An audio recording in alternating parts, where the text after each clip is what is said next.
Monday, January 29th, 2024. Focus.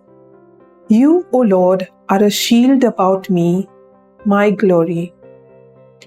Today's Gospel gives us the shivers. Picture a demon-possessed man, bound with shackles and chains, crying out and cutting himself with stones. It must have been a terrifying sight that no one could endure. No one but Jesus. The sick man, at once dangerous and pitiable, addresses Jesus as the Son of the Most High God, acknowledging that only in Him can he receive deliverance. Jesus, characteristically with all the love and compassion He has for one in distress, commands the unclean spirit to leave, and the poor man is restored to his right mind. Saint Peter warns, "Be sober-minded, be watchful.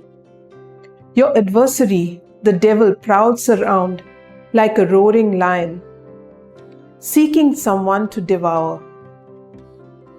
How does Satan devour us today? Through the many attractions of this world: wealth, position, self-indulgence, or sensual pleasure, all of which can trap us into sin.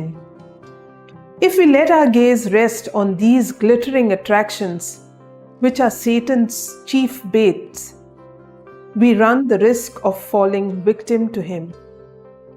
But we can cling to Jesus. Only Jesus has the power to subdue the evil one.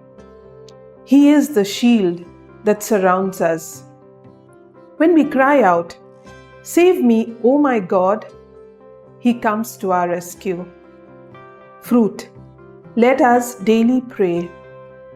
Holy Michael, the Archangel, defend us in battle. Be our safeguard against the wickedness and snares of the devil.